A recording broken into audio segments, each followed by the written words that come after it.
لیکن معصوم فرماتے ہیں 3 لوگوں کو معاف نہ کیا کرو، بخشش ہے پر 3 لوگوں کے لیے بخشش نہیں ہے، اور یہ 3 برائیاں معاشرے میں بہت زیادہ پائی جاتی ہیں۔ بولا کون سے؟ فرمایا العفو للمقر لا للمصر، 2 لفظ یاد رکھیے، بخشش مقر کے لیے ہے، مصر کے لیے نہیں ہے۔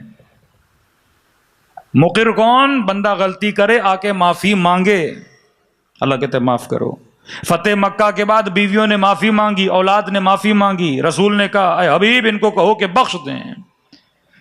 جنگ کربلا میں امام حسین نے اس کے پاؤں کاٹ دیے، مولا کو کہنے لگا مولا مجھے نہیں پتا تھا آپ اتنے طاقتور ہیں۔ حسین نے کہا واپس چلا جا، میں نے تجھے معاف کیا۔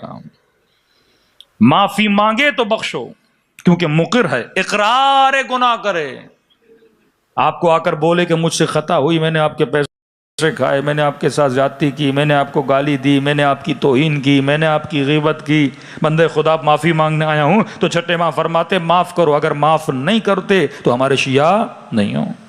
لیکن لا للمصر، ایک بندہ غلطی بھی کر رہا ہے پر غلطی کا اسے احساس بھی نہیں ہے، آپ کو گالی بھی دے، آپ کی توہین بھی کرے اور بولے جو کرنا ہے کرو، میں تو کرتا رہوں گا، ایسے بندے کے لیے معافی نہیں ہے۔ معافی اس بندے کے لیے ہے جو معافی مانگے، معافی اس بندے کے لیے نہیں ہے جو اپنے گناہ پہ کیا کرے، اصرار کرے۔ جنگ بدر میں ایک شخص رسول خدا کے مقابلے میں آیا، رسول کے ساتھ جنگ لڑی، اور جیسے جنگ ختم ہوئی اس کے بعد آیا، پاؤں پکڑ لیے، اے حبیب خدا، اے رسول خدا، غلطی ہو گئی، اب آپ کے ساتھ نہیں لڑوں گا، اب دشمن اسلام نہیں بنوں گا، بس آپ مجھے معاف کر دیں، میری جان کو بخش دیں۔ نبی نے کہا ٹھیک ہے، اگر تو معافی مانگ رہا ہے معاف کر رہا ہوں، لیکن یاد رکھنا پھر غلطی نہ کرنا۔ پھر جنگ احد ہوئی، معاف کیا، پھر جنگ احد میں آیا، پھر رسول خدا کے مقابلے میں آ کے کھڑا ہو گیا۔ اب جب اسلام کے سپاہیوں نے اسے پکڑا اور رسول کے پاس لے کر آئے، پھر سے وہی ڈرامے بازی شروع کر دی،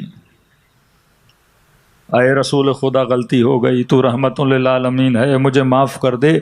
نبی نے کہا نہیں، تجھے منع کیا تھا مصر نہ بننا، گناہ ایک بار اللہ بھی معاف کرتا ہے، اگر تو بار بار اس خطا کو کرے گا اور پھر بار بار آ کے تو ڈرامے بازیاں کرے گا کہ میں پھر گناہ نہیں کروں گا، نبی نے کہا اسے سزا دو، کیونکہ یہ کیا ہے، مصر ہے۔ خدا اصرار کو پسند نہیں کرتا، یہ عربی اصرار ہے، اردو والا نہیں۔ امام رضا علیہ الصلوۃ والسلام فرماتے ہیں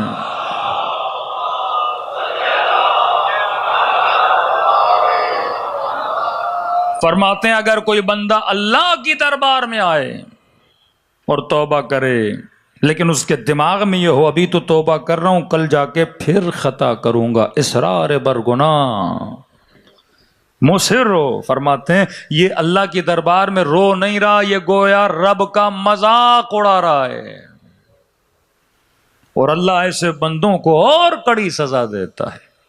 تو مصر کے لیے معافی نہیں ہے، مقر کے لیے معافی ہے۔ قیامت کے دن آواز آئے گی نا، کہاں ہیں توبہ کرنے والے، کہاں ہیں رب کے دربار میں رونے والے۔ توبہ بھی 2 طرح کی، قابل قبول توبہ توبۃ النصوح ہے، حر مقر تھا، مصر نہیں تھا۔